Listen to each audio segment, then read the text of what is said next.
Hola, mi nombre es Anet Mota Morales y estudio en el Instituto Tecnológico de Minatitlán. Les vengo a presentar un video acerca de los modelos raster, vectorial y así como el Landsat 8, que corresponden a la asignatura de Sistemas de Información Geográfica que nos es impartida por el docente Ernesto Ramón Corona Romano. Para esto vamos a presentar qué es el modelo de datos raster. El modelo de datos raster, como señala Bosquet en 1992, es el modelo de datos complementario al modelo vectorial. Tiene como principal característica el llevar a cabo una representación discreta del mundo real empleando una malla de rejillas regulares llamadas celdillas o píxeles. Para cada celdilla se almacena un valor numérico que representa el valor de un determinado aspecto del mundo real en el interior de dicha celdilla. Como podemos observar en la imagen, tenemos una malla raster. En cada una de esas celdillas o cuadrícula es llamado píxel. Se almacena un único valor. Esto quiere decir que no se repite. Todo esto para que ese valor que almacenan se manifieste o se demuestre que sea un determinado aspecto de una variable del mundo real. Bueno, pasaremos a otra de las principales características del modelo de datos raster. Este es el que registra en el interior de los objetos en lugar de codificar sus fronteras, de tal forma que los límites quedan implícitamente representados por límites de las celdillas que representan un mismo valor. Podemos observar en la figura 1 que se muestra aquí, que tras superponer la malla raster y codificar los elementos existentes en el interior de cada píxel, obtenemos la imagen de la figura 2, en la que los límites de los usos del suelo quedan delimitados de forma implícita por los bordes de las celdillas, y de ahí su aspecto, que comúnmente denominamos pixeleado. En una podemos observar que se tornan unos colores más bajitos y en la otra más fuertes. Bueno, pasaremos a lo que es la capa raster. Generalmente cada capa raster almacena en sus celdillas valores de un único valor o un único aspecto del mundo real. El uso de suelos, la temperatura, la pendiente, las carreteras, la red hidrográfica, de tal forma que cada aspecto o variable de la realidad sería representado por una capa raster. El valor numérico almacenado tiene para el caso de las variables cualitativas, como por ejemplo lo son el uso de los suelos, se almacenaría en cada celdilla de un código numérico que representa el tipo del uso existente en dicha celdilla. Para el caso de las variables cuantitativas, como por ejemplo el caso de las pendientes, el número que se almacenaría se correspondería con el valor de la variable en cada celda. Tenemos una tabla con el código numérico del 1 al 5. El 1 tenemos un uso olivar, para el 2 matorral, 3 rejadio, para el 4 caducifolios, para el 5 zonas urbanas. Bueno, pasaremos a lo que son otra característica. Esta característica del modelo raster permite representar mejor las variables continuas, elevaciones, precipitaciones, precio del suelo, que varían de forma gradual en el espacio y en las que no existen unos límites bien diferenciados de las diferentes entidades espaciales. Para poder representar una variable de este tipo en el modelo vectorial sería necesario agrupar los rangos de valores de los intervalos. En esta figura nos representa una variable continua que es la elevación y la agrupación de intervalos de discretización de una variable continua para su representación vectorial.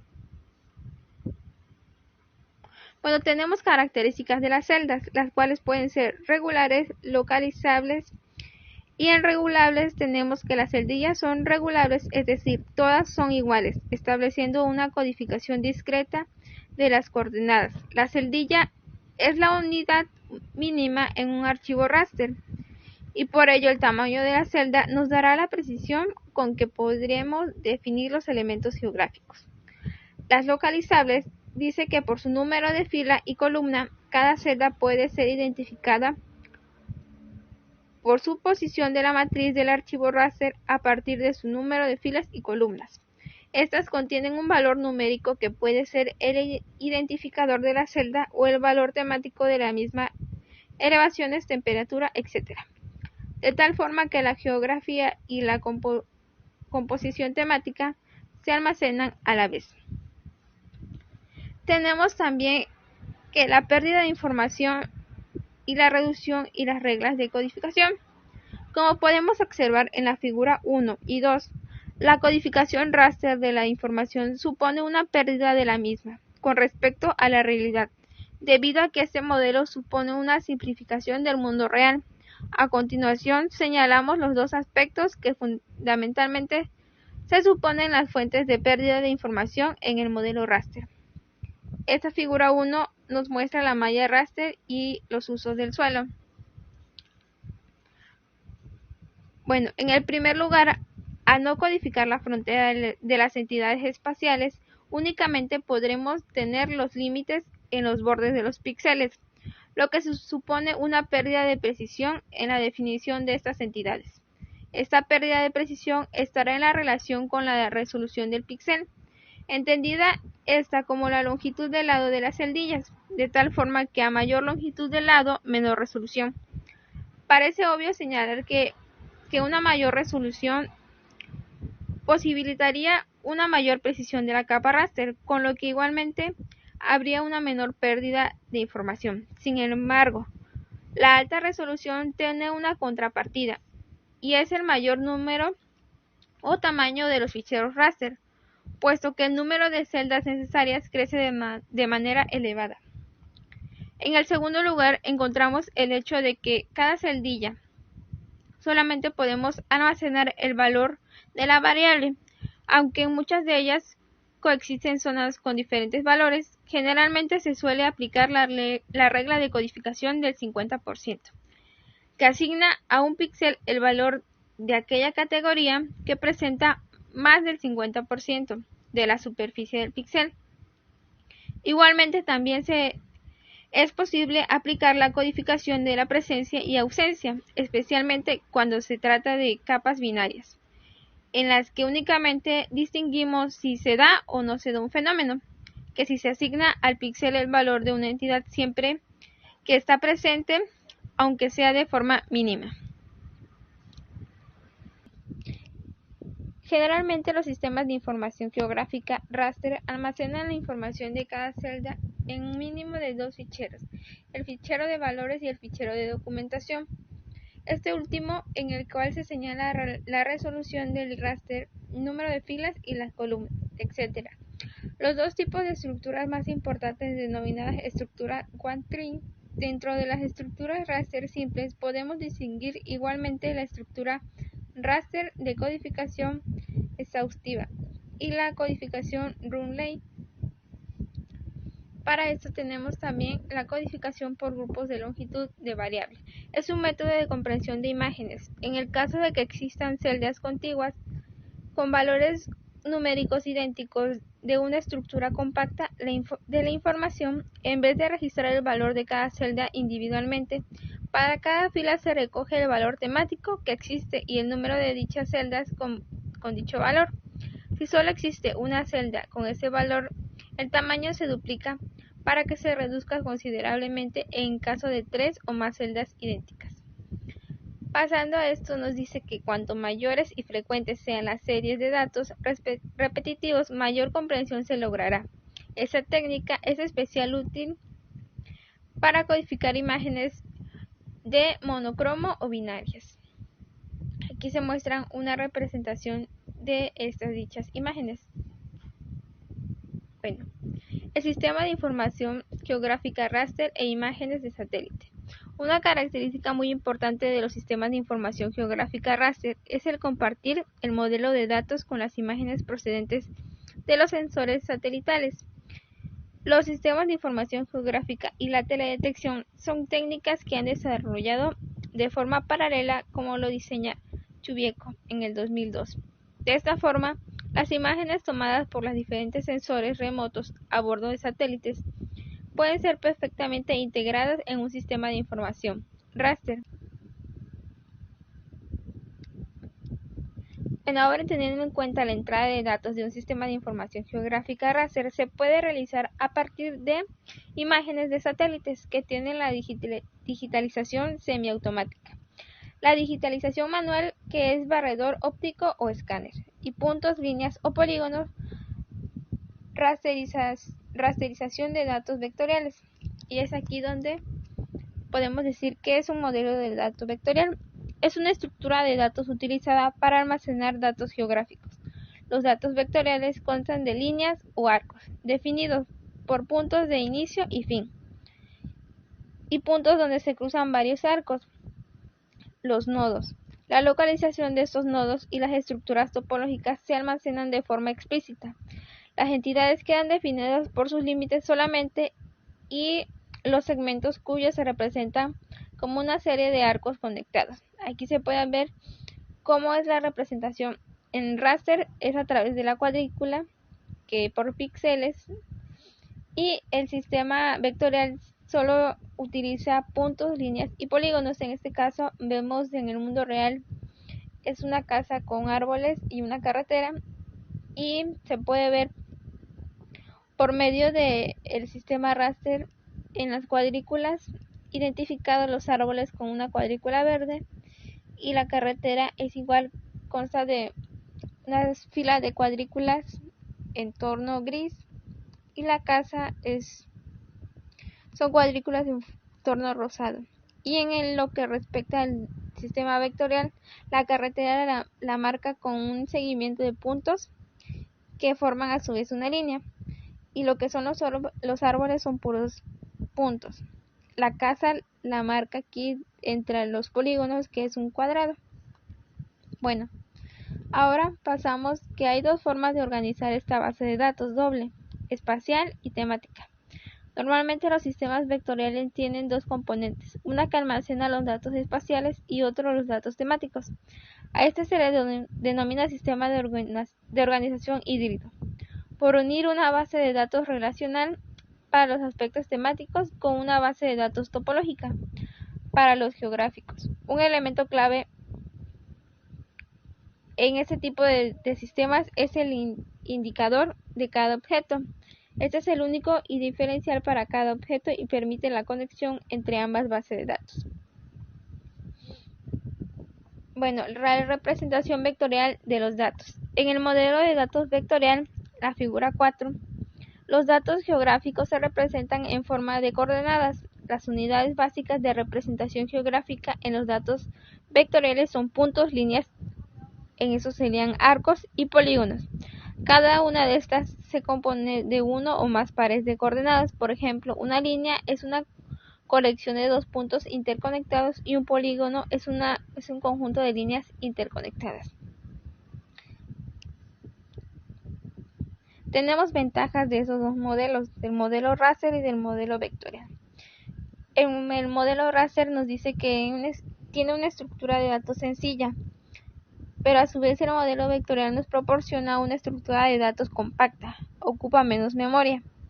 La operación de overlay se realiza de manera fácil en el modelo raster, y en el modelo vectorial codifica de manera más eficaz las relaciones topológicas entre elementos, mejor para analizar los sistemas de redes. En el modelo raster, la representación mejor elevada la variabilidad espacial, y en el modelo vectorial está diseñado para trabajar con gráficos de AutoCAD. En el modelo raster tenemos que es necesario para el manejo y la codificación de imágenes digitales, mientras que en el modelo vectorial casi no sirve porque son solo puntos y líneas. Tenemos desventajas. En el modelo raster ocupa más memoria, ya que en el modelo vectorial tiene una estructura de datos más compleja que el raster y es más compacta. En desventajas del modelo raster, las relaciones topológicas son más difíciles de representar, y en las operaciones de superposición son más difíciles de obtener en el modelo vectorial.